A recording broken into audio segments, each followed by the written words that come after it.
السلام علیکم ورحمۃ اللہ وبرکاتہ۔ الحمد للہ رب العالمین وبہ نستعین والصلاة والسلام علی اشرف الانبیاء والمرسلین اما بعد فإن خیر الحدیث کتاب اللہ وخیر الہدی ہدی محمد صلی اللہ علیہ وسلم وشر الامور محدثاتها وكل محدثة بدعة وكل بدعة ضلالة وكل ضلالة في النار۔ وقال الله تبارك وتعالى في كلامه المجيد والفرقان الحميد: أعوذ بالله من الشيطان الرجيم، بسم الله الرحمن الرحيم، يا أيها الذين آمنوا كتب عليكم الصيام كما كتب على الذين من قبلكم لعلكم تتقون۔ محترم سامعین، آگے بڑھتے ہیں، روزے کی فضیلت اور اہمیت کو سمجھتے ہیں۔ روزہ اسلام کی ایک اہم عبادت ہے۔ وہ عبادت ہے جس کے بارے میں اللہ تعالیٰ نے کہا حدیث قدسی کے اندر نبی کریم صلی اللہ علیہ وسلم سے کہ روزہ میرے لیے ہے اور میں ہی اس کا بدلہ دوں گا۔ تو روزہ ایک اہم عبادت ہے، اور روزہ ہر مسلمان، عاقل بالغ مسلمان، مومن موحد پر فرض ہے۔ اللہ رب العالمین نے قرآن مجید کی مشہور آیت کے اندر سورہ بقرہ میں فرمایا: یا ایھا الذین آمنوا کتب علیکم الصیام کما کتب علی الذین من قبلکم لعلکم تتقون۔ اے ایمان والو، تم پر روزہ فرض کیا گیا ہے جیسے کہ تم سے پہلے کے امتوں پر روزہ فرض کیا گیا تھا، لعلکم تتقون، تاکہ تمہارے اندر تقوی آ جائے، خوف پیدا ہو جائے، اللہ سے ڈر پیدا ہو جائے۔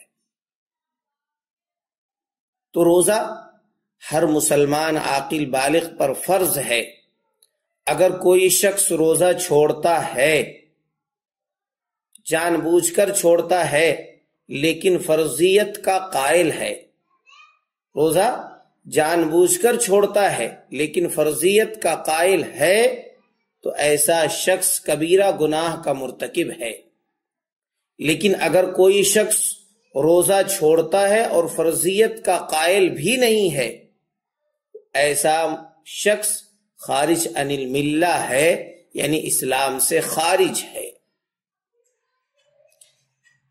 روزے کی اہمیت کیا ہے اسلام کے اندر، اس مشہور حدیث کی روشنی میں بھی آپ ذہن میں رکھیں۔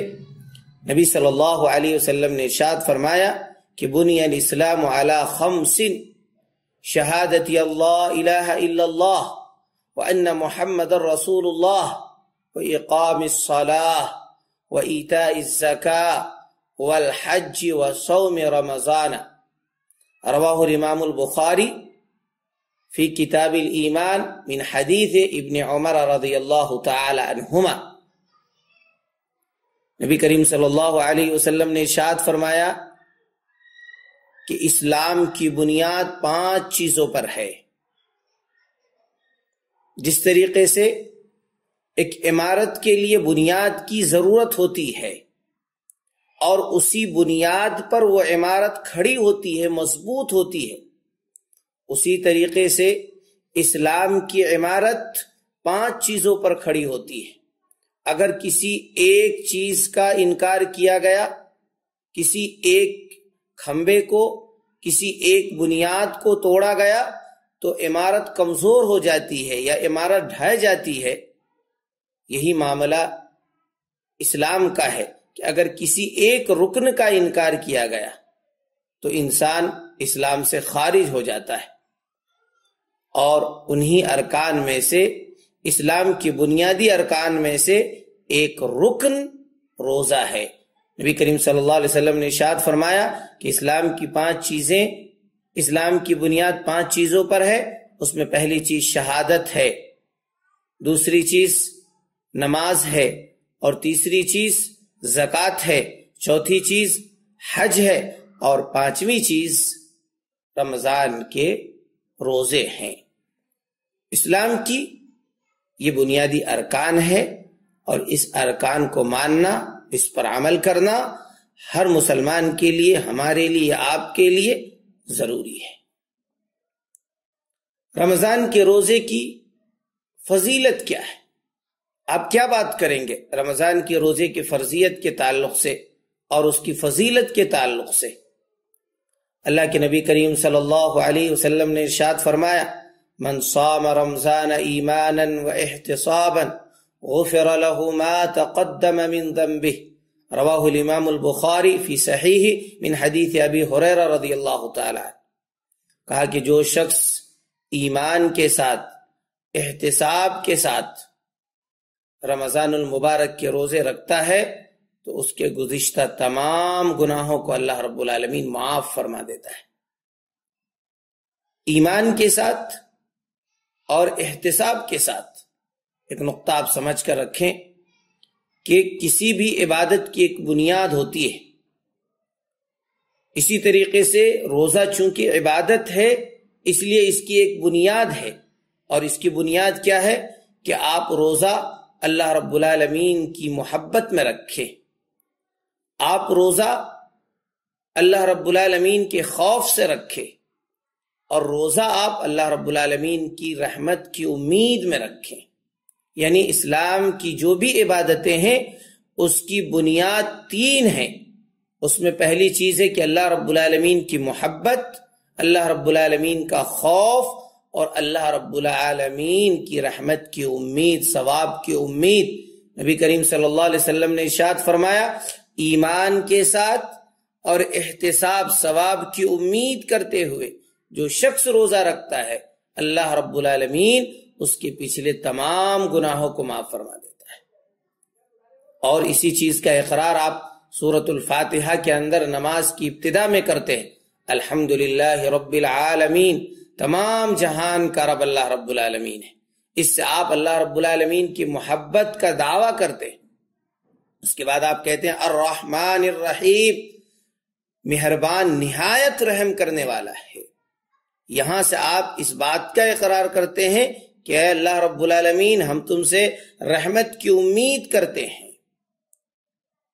اور تیسرے نمبر پر آپ کہتے ہیں مالک یوم الدین، قیامت کے دن کا بادشاہ ہے۔ یہاں سے آپ کے دل میں ایک خوف پیدا ہوتا ہے۔ اس کے بعد آپ یہ کہتے ہیں ایاک نعبد و ایاک نستعین، اے اللہ ہم تیری ہی عبادت کرتے ہیں اور تجھ ہی سے مدد چاہتے ہیں۔ تو یہ عبادت کی بنیاد ہے۔ نبی کریم صلی اللہ علیہ وسلم نے فرمایا کہ ایمان کے ساتھ احتساب یعنی ثواب کی امید سے جو شخص رمضان کے روزے رکھتا ہے، اللہ رب العالمین اس کے گزشتہ تمام گناہوں کو معاف فرما دیتا ہے۔ کیا بات کر سکتے ہیں؟ روزے کی فضیلت اللہ رب العالمین نے فرمایا، کیا دیا ہے اللہ رب العالمین کے نزدیک؟ روزے کی فضیلت کیا ہے؟ صحیح بخاری کی اس حدیث کو بھی آپ ذہن میں رکھ لیجیے۔ نبی کریم صلی اللہ علیہ وسلم نے ارشاد فرمایا کہ ان فی الجنت بابا یقال له الریان يدخل منه الصائمون الى يوم القیامہ الى آخر الحدیث، رواہ الامام البخاری فی صحیح من حدیث سہل رضی اللہ تعالی عنہ۔ نبی کریم صلی اللہ علیہ وسلم نے ارشاد فرمایا کہ جنت میں 8 دروازے ہیں، ان دروازوں میں سے ایک دروازے کا نام ریان ہے، اور اس ریان میں صرف روزے دار ہی داخل ہوں گے قیامت کے دن۔ جب سارے روزے دار اس کے اندر داخل ہو جائیں گے تو اللہ رب العالمین اس دروازے کو بند کر دے گا، پھر اس دروازے سے کسی کو داخل ہونے کی اجازت نہیں دی جائے گی۔ یہ فضیلت ہے۔ الصوم جنہ، نبی کریم صلی اللہ علیہ وسلم نے یہ بھی فرمایا کہ روزہ ڈھال ہے۔ روزہ ڈھال کیسے ہے؟ ڈھال کہتے ہیں اس چیز کو جو انسان کو گناہوں سے بچائے۔ ڈھال جنہ کہتے ہیں اہل عرب اس چیز کو، اس اشیاء کو جب دو شخص آپس میں لڑے اور تلوار سے وار ہو تو ایک ہاتھ میں جو بچانے کا آلہ ہوتا ہے، ایک ہاتھ میں تلوار ہوتا ہے فوج کے، اور دوسرے ہاتھ میں جو اسٹیل وغیرہ یا لوہے کے بنے ہوتے ہیں، اس کے ذریعے سے اپنے اوپر آنے والے وار کو جو بچاتا ہے یا روکتا ہے اسی کو جنہ کہتے ہیں۔ نبی کریم صلی اللہ علیہ وسلم نے ارشاد فرمایا کہ الصوم جنہ، روزہ ڈھال ہے، یعنی روزہ انسان کو گناہوں سے بچانے کا ذریعہ ہے۔ روزہ جب انسان رکھتا ہے تو گناہ سے انسان بچتا ہے۔ خلاصہ کلام یہ ہے کہ روزہ یہ اللہ رب العالمین کے نزدیک ایک اہم عبادت ہے، اور روزہ اللہ رب العالمین نے فرض کیا ہے ہر مسلمان کے لیے۔ یہ ضروری ہے کہ وہ روزہ رکھے۔ ہم اور آپ بابرکت مہینے میں داخل ہونے والے ہیں، اس کی تیاری کریں، اس کے استقبال کے لیے ہم اور آپ تیار رہیں، ان قریب ہم اس میں داخل ہو جائیں گے۔ اور روزہ رکھنے کے لیے ہم بالکل مستعد اور جد و جہد کریں اور اللہ رب العالمین کو خوش کرنے کی کوشش کریں۔ یہ بات چند بنیادی ضروری ہدایات تھیں روزے کے فضیلت کے تعلق سے۔ اللہ رب العالمین سے دعا ہے الہ العالمین ہم کو اور آپ کو جب تک اللہ رب العالمین اس دنیا میں زندہ رکھے، اسلام ایمان سلامتی کے ساتھ زندہ رکھے، اور جب خاتمہ فرمائے خاتمہ بالخیر فرمائے۔ آمین۔ اقول قولی ھذا استغفر اللہ لی من کل ذنب فاستغفروہ انہ هو الغفور الرحیم۔ السلام علیکم ورحمۃ اللہ وبرکاتہ۔